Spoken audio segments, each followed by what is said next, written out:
All right, so today we are diving deep into The Alchemist by Ooh. Paulo Coelho. Okay. Um, and I never heard of this one. You've heard of it. Yeah. Yeah, well, we're gonna kind of unpack it in a way that hopefully will bring some of the wisdom of the book to you without having to like trek across the desert. Yeah, I think people want that, like the Right. core message Seriously, without all the without reading the whole thing. Yeah, exactly. And it's deceptively simple, Right. but also very deep. Yeah. So it's about this shepherd named Santiago Okay. who starts having these dreams about treasure Okay. at the Egyptian pyramids. Interesting. But it's so much more than just like I was gonna say that's not a very deep message. Well, If that's all it is. yeah, it's like it's a jumping off point for a much bigger conversation. I'm intrigued by this shepherd though. Like, what kind of shepherd is listening to his heart and omens? You know what I mean? It's very interesting, and he meets this like wise old king Right. early on in the book, and the king really kind of drops some serious knowledge on him about what he calls your personal legend. Mm-hmm. And it's basically that thing you've always dreamed of. Like deep down. Deep down. Deep down. Yeah. The thing that you're meant to do. The thing you were meant for. Like, maybe life got in the way. Right, exactly. And you kind of got off track. The shoulda, woulda, couldas? Yeah. The shoulda, woulda, couldas. Yeah, totally. Okay. So Santiago, he goes on this wild journey. Okay.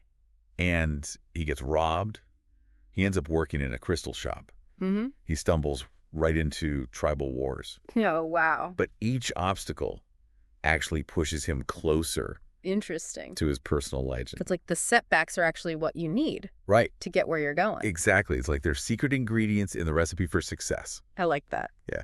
And speaking of ingredients, Yeah. the king tells this story about balancing drops of oil on a spoon while walking. While walking. Oh. As a metaphor Okay. for chasing your dreams while still being present in everyday life. Oh, that's good. Yeah. Right. It's a good one. Not easy. No. But So important. And one of the things that Coelho does really well in the book is he weaves in this idea of a language without words okay.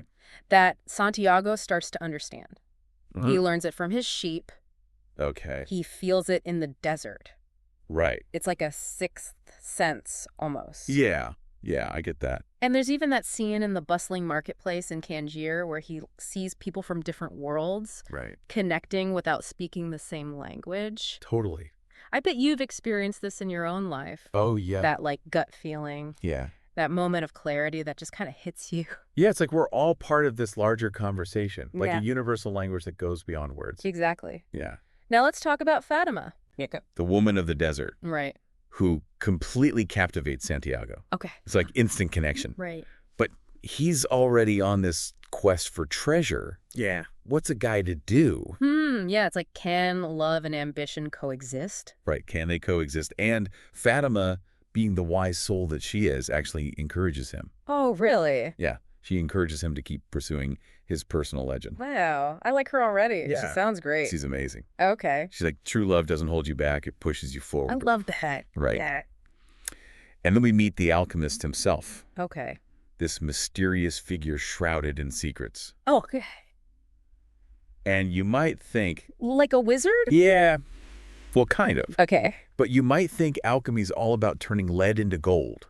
Which, come on, who wouldn't want that? I know, right? Yeah. But here it's a metaphor for the ultimate transformation, Okay. the kind that happens within us, Mm. right? Right. So there's this Englishman who's obsessed with the Philosopher's Stone. Right. Like fixated on the result, but totally misses the point of the journey. Yeah, he's missing the forest for the trees. Exactly. Yeah. But when the alchemist actually does transform lead into gold, it's not about getting rich. So what's it about? It's about realizing that when you work on yourself, everything around you transforms too, Ooh, I like that. right? So it's about the ripple effect. The ripple effect. Like you grow, Yes. your work gets better, Yeah. relationships blossom, Oh, the yeah. world around you becomes like a brighter place. Absolutely. Coelho's onto something here, Yeah. don't you think? Big time. And then there's this amazing idea of the soul of the world Okay. that's woven throughout the book. Mm. And it's this energy that connects everything. So kind of like that language without words we were talking about? Exactly, like that language without words. It's like this underlying energy that Right. connects us all, Unifies us. unifies us. Yeah. And Santiago feels it in the desert. The wind, the sun. Makes you wonder about your own connection to something bigger, Right. you know? Like how your How work, does it all fit in? how it all fits into this grand scheme of things. Yeah. Right. Coelho challenges us to think about our place in it all. He does. It's mind-blowing. Santiago goes from a simple shepherd to someone who can tack into the soul of the world. That's quite a journey. What a journey. Mm-hmm. But there's this tiny detail at the end that I can't get over. Oh, what is it? He throws in this story about a Roman centurion Okay. who says something so profound that it echoes throughout history. Mm. And it's like even seemingly small live can have a massive impact. And the butterfly effect. The butterfly effect. Right. Yeah. Like everything we do matters. Everything we do matters. Even the little things. Even the little things. Wow. Right. Yeah. It really does make you think, like, what seemingly insignificant moments in our own lives might actually be contributing to a much grander narrative. Right. Like what impact are we actually having? Totally.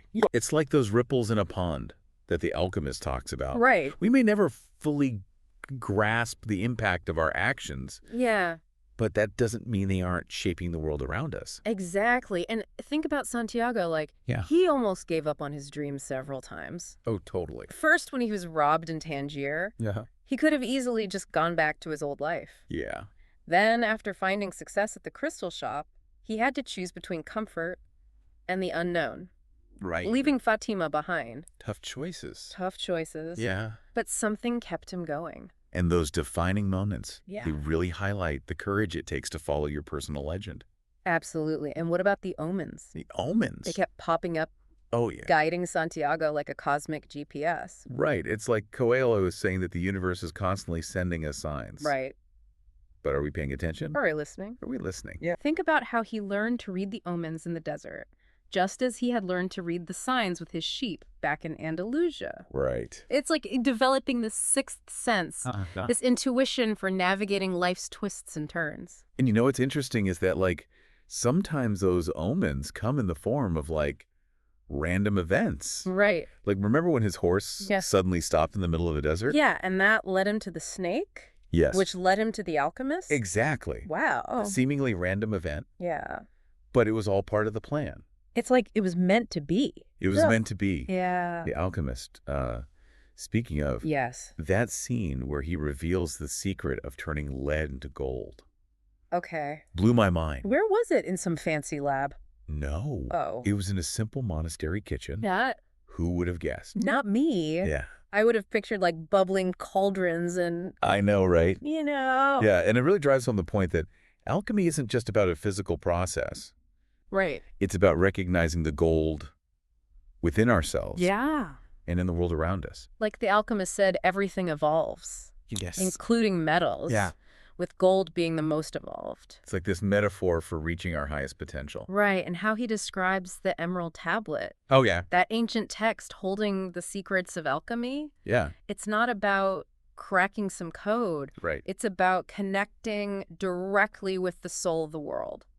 He reminds me of Santiago listening to his heart in the desert, Yeah, not overthinking, right. just tapping into that inner wisdom. It seems like Coelho is advocating for a more intuitive, heart-centered approach to life, Yeah. rather than relying solely on logic and reason. Trusting your gut. Trusting your gut, exactly. Yeah. And remember, Santiago had to face some serious challenges before reaching his treasure. Oh, yeah. He went through it. Those tribal wars that erupted, forcing him to flee across the desert with the caravan. Yeah. The constant threat of danger. Talk about a test of faith. It's like that proverb the alchemist mentions. What's that?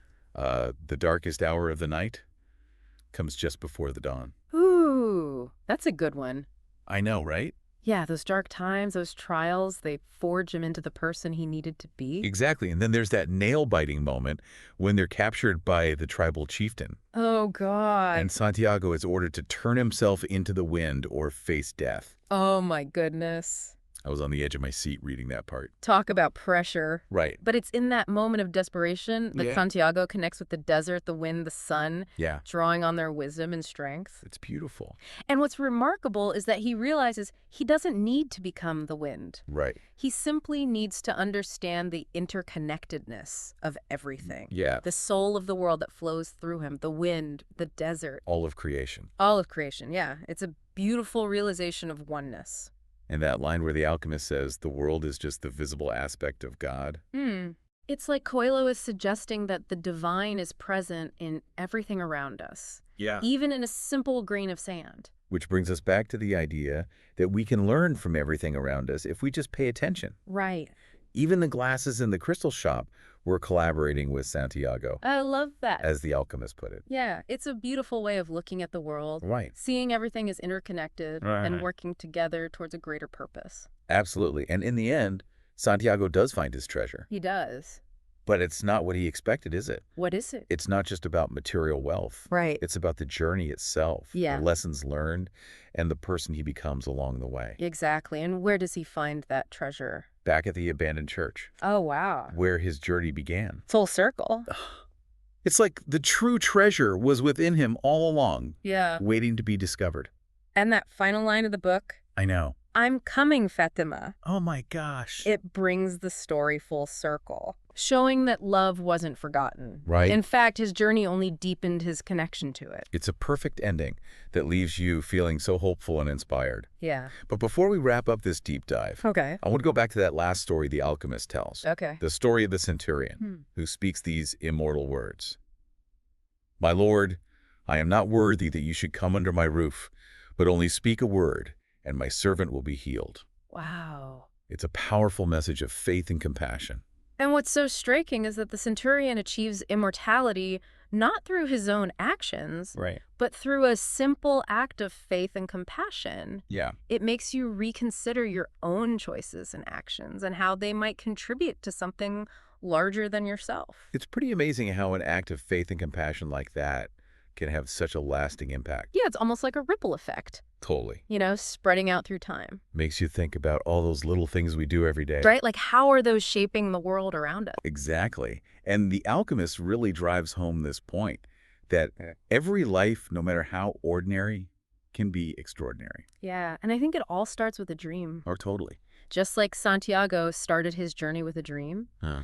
the book encourages us to dust off our own dreams, those deep-seated yearnings. The ones we've maybe tucked away. Yeah, the ones we've hidden. Yeah. What if we dared to listen to our hearts just like Santiago? And pursue those dreams no matter how challenging the path may seem. Right, like what if we just went for it? It's like the book is giving us permission to dream big. To embrace the unknown. See where it leads us. Trust that inner voice. That intuition that's been guiding us all along. Yeah, and as we conclude our deep dive into The Alchemist, Okay. I want to leave you with this thought. Okay. Throughout the book, Santiago is constantly learning, adapting to new situations, embracing the unknown. Yeah, he's really rolling with the punches. He is. Yeah. And perhaps that's the most important lesson of all. What's that? Approaching life with a sense of curiosity, openness, and a willingness to embrace the journey with all its twists and turns. Beautifully said. So to our listener, Yes. we encourage you, keep seeking, keep learning, And most importantly, keep listening to your heart. who knows what treasures you might uncover along the way? You never know. Like and subscribe for more deep dives.